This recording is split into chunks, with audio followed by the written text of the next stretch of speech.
Welcome back, my fellow duplicants. Today, we're going to be working on a trash bin compactor. So, in the last couple of my videos here in the Ultimate Automation base, you've seen me build this giant automatic storage system right here. So it brings in a lot of stuff, it kind of stores it down, and then you can kind of work the priorities or whatever's in these bins to kind of get it over here to wherever you need it to go and have it sort it back out and deliver it around your base. Now, there's been some other ideas and different things that you guys have fed back to me, and there's a way that we could potentially take all of this and compact it into a much smaller space while still maintaining almost infinite storage. So that's what I want to explore today.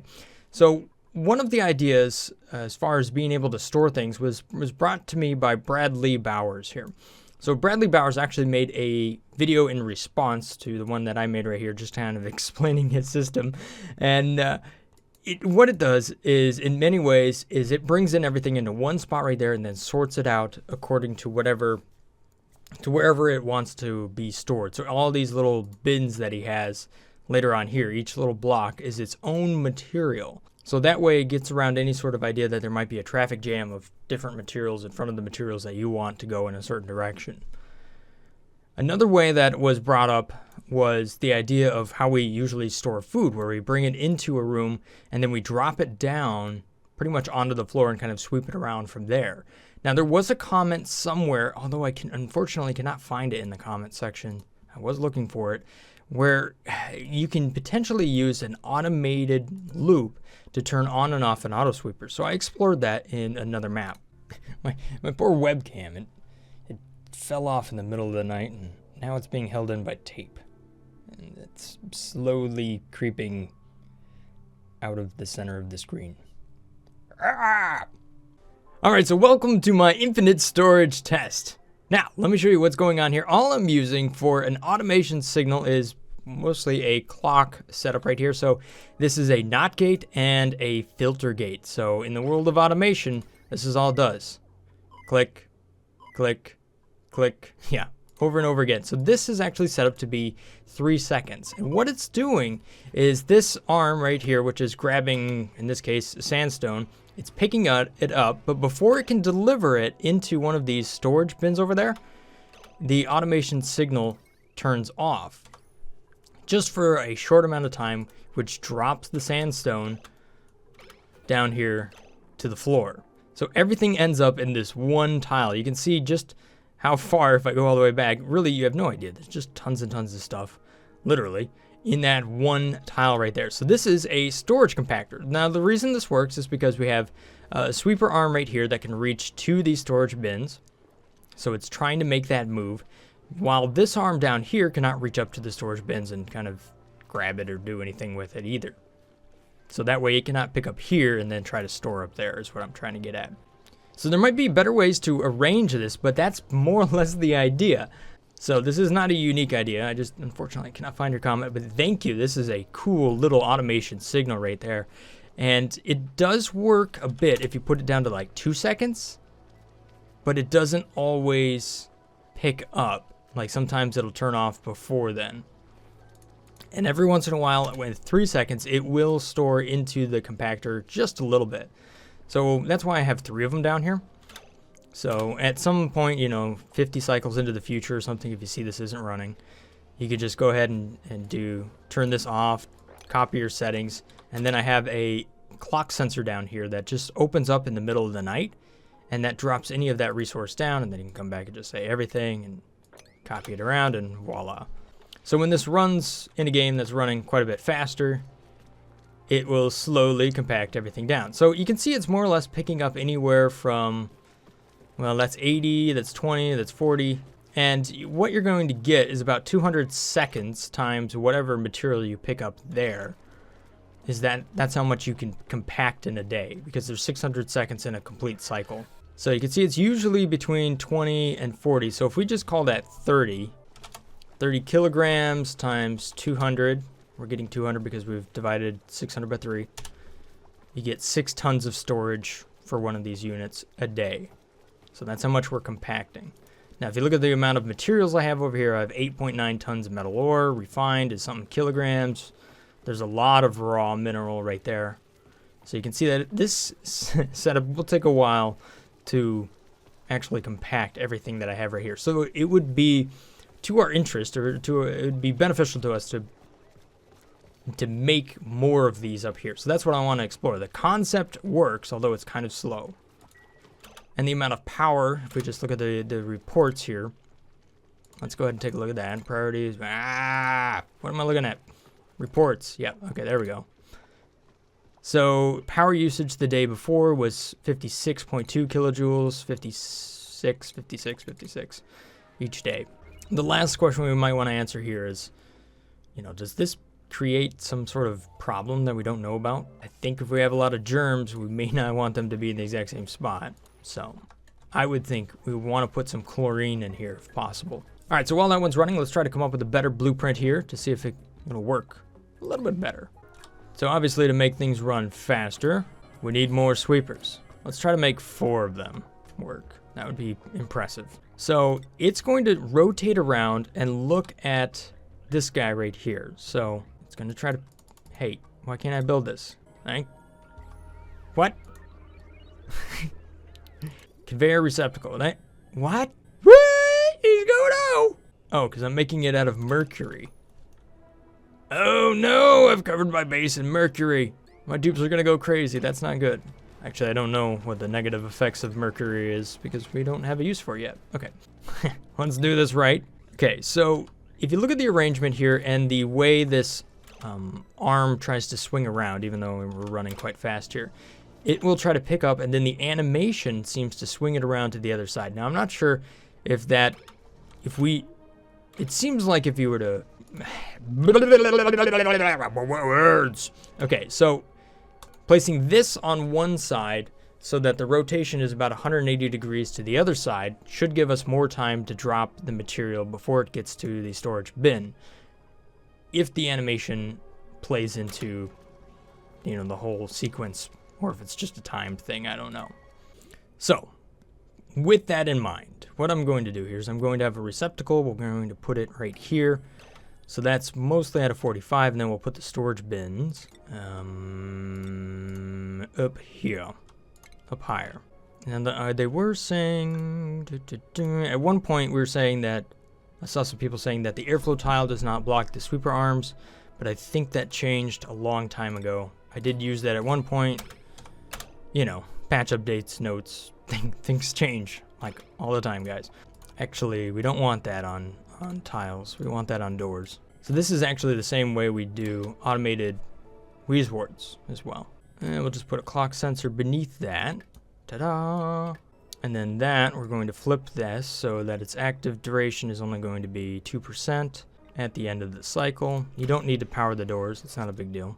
So this arm will try to sweep into theirs. That's what I want to see. So that arm can reach, that one cannot.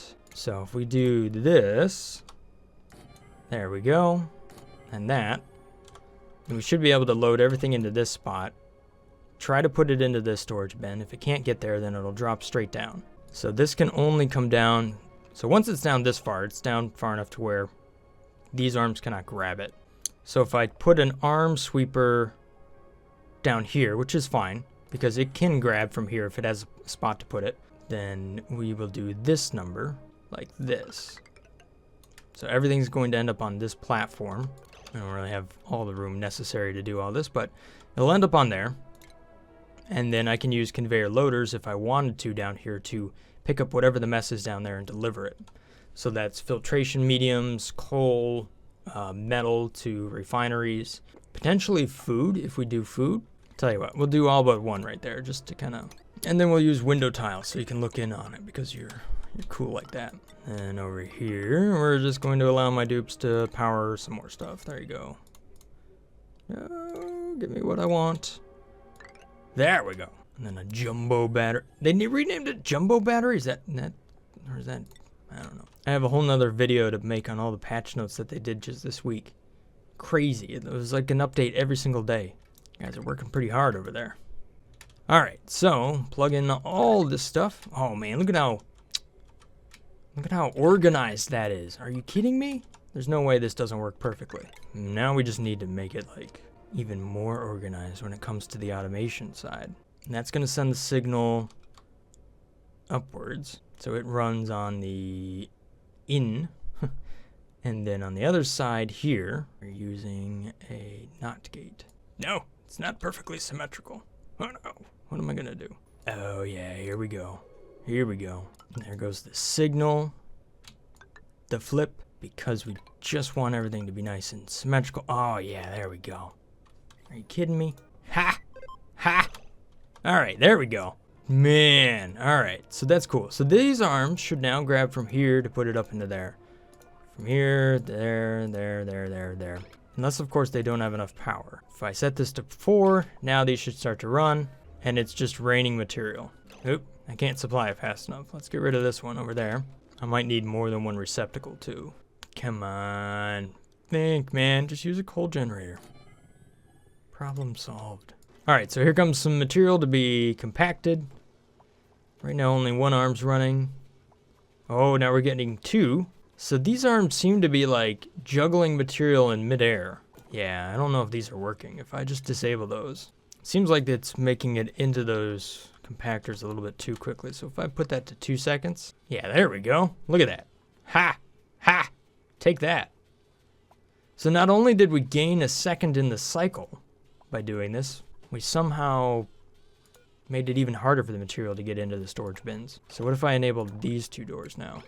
These ones are still a little bit too confused. They're not able to do what they need to do. So let's just try to make this a little bit, just have more of these.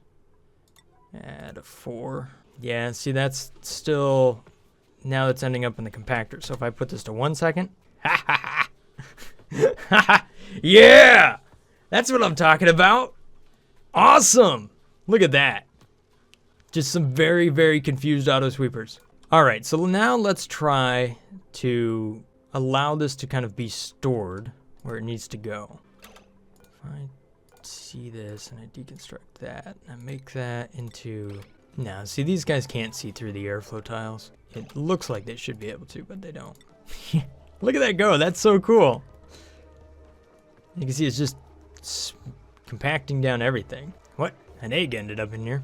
So currently there's no germ stuff, although there should be some polluted dirt that'll eventually find its way in. Man, that is compacting really fast. Let's see what its reports are for today and see how much power it actually uses.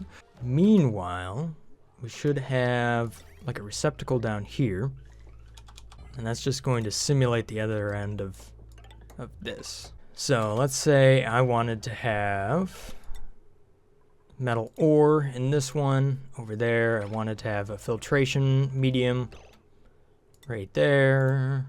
Maybe this is edible. If you want some dirt, we can put dirt in there. We could have coal, wherever that one is, consumable ore. You might have oxalite, but I don't know if you'd really want to ship that in a system like this because it just, I think, might degas on you. Agricultural fertilizer, yep. Or phosphorite, yep. Different stones you might need for different ranches. We saw here, we saw in Bradley Bauer's system right there, he's got a bunch of hatches down there that generate a bunch of coal. So maybe we need a couple more of these just for like raw material. Oops. Brad also had a pretty good idea with using drywall to say what's in there. But then again, that's just for like raw material. You can kind of just click on the tile and see. Then again, I guess you can click on the loader and see. And then if this has manual use, the thing is this only stores 100 kilograms.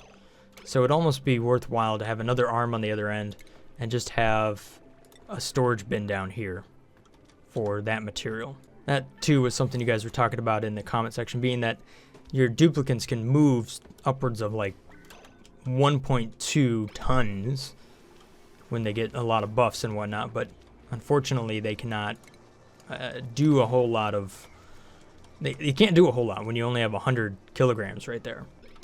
So you may want to do this number, where you just have a storage bin down here of a certain type. Or maybe in this case, we use metal tiles, something like gold, to bring that decor up, so it isn't real depressing. And you can get some nice speed out of it, but then at the same time, you're doing compactors like this. Again, these will be in various spots in the base. They wouldn't necessarily be right here. if you would just want to bring out certain materials. You can also put a door into here just to go in there and grab whatever you need. Or, you know, transit tube access is a good way of going. You can get in there with that. If you want to keep the gases in and you happen to have visco gel, you can do that number. Or you could just create a water lock so that the gas doesn't get out as well, or a gas lock. There's like 1,000 ways to do this stuff. But essentially what I think you're going to want to get to is filling this with some chlorine.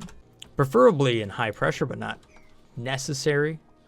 Because if there's food poisoning or whatever, as I just drop some in there, that will die off very, very quickly. You can see how quickly that went from 500,000 all the way down to, well, you know, it's just dying fast. So coal, there we have it. That one's come out. And if I look at this one, we see cultivable soil. The other thing is having either chlorine or carbon dioxide in there. That creates a sterile environment so that your food doesn't go bad. Again, I'm fairly strongly with the idea that you keep your food and you keep your materials separate just to keep everything safe. Like, you should really be careful with your food if you're going to store it in bulk. So you don't want to bring in a bunch of polluted dirt and junk right next to it. You know, just keep your food nice and clean. And once you get to like a metal ore, you might have an auto sweeper that pulls in metal ore, but then stores out many different types of the ore. And you can do some more fun stuff with like the smart storage bin, where you only activate or deactivate the conveyor loader based on how much is in there. So you can do some more fancy automation stuff. So now the question is just how much can we get into one spot? I mean, are we going to have a problem? Well, let's do this number. We're just going to dig this all the way to the surface and drop everything in that tile down on there. Ooh, you know what? That's going to expose another problem. You don't really want to bring liquefiables into this because it'll melt, and then you'll have the same problem I had in my last base where I was accidentally conveying things that are going to melt. Now all of these need to be also, they need to be set low. Actually, I would say almost all of these can just be 1, right? You can set these to 1. You can set this to 4 so that your dupes don't sweep into here. They just sweep into this. Actually, if that's lower, then they'll sweep out of here and go into there. So you want that to be the same, actually. So there comes in a lot more stuff. You can see that we're getting a little bit of off-gassing from the polluted dirt. It's not really a big deal. It's just up there. It's got a little slime lung, but it's like constantly, you know, the chlorine is heavier. So if it's in here at high enough pressure, then it won't be a problem. It won't actually off-gas. But actually, make this a lower priority so the dupes stop running back and forth. Stop doing it. What are you doing? Okay. No. You know what? Having a little bit of liquid down here is not a bad thing. It keeps that polluted dirt from off-gassing. So you can make that part of your strategy too and store polluted stuff. No, don't be doing this to me. So if you wanted to get in here to your other materials, yeah, you can kind of do this number. Now Stinky can go in there and grab some stuff. Okay, so if we take a look at the reports the last couple days here, to compact this stuff, the auto sweepers, the loaders, that's all using 167 kilojoules and 107. Why is the mechanized airlock using power? It's not plugged in. Oh, it is. Crap. Turning these on and off by 1 second, you might have to mess around with it a little bit. I found if you're running the game really, really fast, depending on how much lag there is, it might like work a little bit differently. I was running it at the, when you press Alt-Z, you run it extra fast. Right? That's normal speed right there. So watch what happens when I go real fast here. You can see it's kind of a little bit, doesn't fully make the cycle. Oh, now some drops. It's like maybe it's happening, but I just don't see it. I don't 100% know. So you can see here, I decided to put some phosphorite in here. So the dupes are now running up there. They're grabbing some and delivering it manually. It's also picking up out of the receptacle as well and sweeping around. So depending on what kind of access you want to have up here, you can mess around with it. The only thing I'd say about this is that it feels like it makes my game a little laggy. And the amount of stuff in one tile is tremendous. Looks like I got a little bit of slime lung up there. It might be worthwhile to put in one of those deodorizers up there. I tend to put those just about everywhere. Yeah, the lag definitely got worse now. Oh boy. All right, so it looks like when I'm just running 2 arms with the 2-second intervals, this lags the game a whole lot less. Running 1 second with 4 arms, yeah, that really causes some problems. It does not like to run like that. Look at this. Look at how bad this gets. I mean, it'll store a lot of stuff, but gross. You don't want your game running like that. So tricking these into dropping everything into the same tile is a great way of sweeping things under the rug. I like it. It's a really fun idea. It's creative. So I like that. So I think the way this runs best is if it's on a 2-second buffer timer and you just run 2 arms. Although the way of least impact on your game, I think, is just using 1 arm. Although it doesn't run anywhere near as fast as 2 and nowhere near as fast as 4. Oh my gosh, everybody's making a mess. Well, hopefully you guys have enjoyed this little episode here of Oxygen Not Included. You have some different ideas for me. You know what, I'll leave it down there in the description below. If I've earned your subscription, then thank you so much for that. Have a great day, guys. Stay awesome. Peace. Brothgar